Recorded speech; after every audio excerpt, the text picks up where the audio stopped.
Energon is the most valuable resource to the Cybertronian race, and while it has served multiple purposes over the years, it's mainly used as their fuel source. But when Energon gets scarce, some desperate Cybertronians have been known to turn to unethical and disturbing methods to obtain any kind of fuel, including processing organic life into the fuel itself. There are two known instances of this, with them being the Pink Alchemy process from IDW's 2005 continuity and the alternate fuel source Biofuel from Last Spot Standing. We'll start with Pink Alchemy, as it's the first of the two instances to appear in any fiction. Pink Alchemy, also referred to as bleeding the meat, is the process in which organic beings are turned into Energon itself.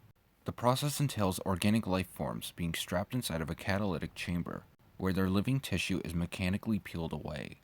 The tissue is then fed into a bioreactor, and from there is produced into Energon, with it needing at least 1,000 organics to make a singular Energon cube.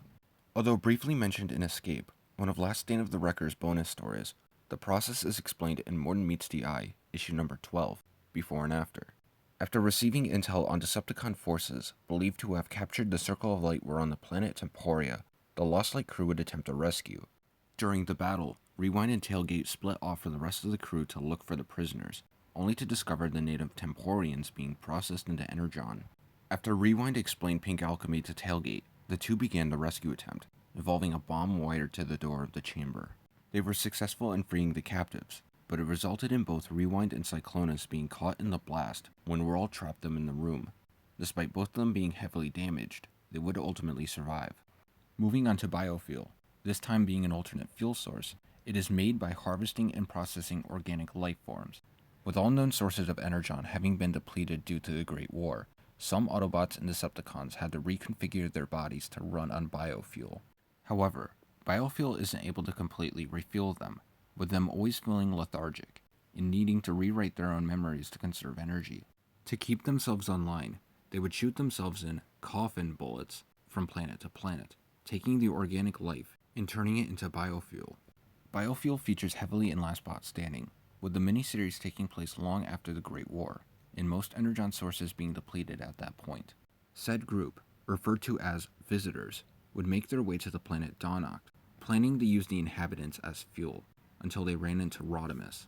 Believing the entire Cybertronian race needs to end, having caused irreparable and unforgivable damage to the universe, Rodimus refuses to join the Visitors.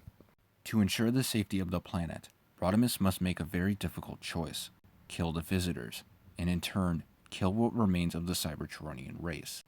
There are a few extra notes to add relating to biofuel. In issue number 2, Riot Gear says he likes it when they're raw, which sounds even more terrifying. The Visitors have little concern over feeding on organic life forms, even seeing it as vulgar and obscene to communicate with them. When coming into contact with real Energon sources, like Energon keys and full veins, the Visitors would fight and even kill each other over it. Before I end the video, I'd like to thank my friend Skylar, as he recommended I look at Pink Alchemy. I decided to add biofuel since they are similar topics. I also want to apologize for my little hiatus. I was having trouble finding motivation for video ideas, and just needed a little break. I'm back now, and there will be plenty more videos coming out in the future. Thank you for your patience, and I hope you've enjoyed the video.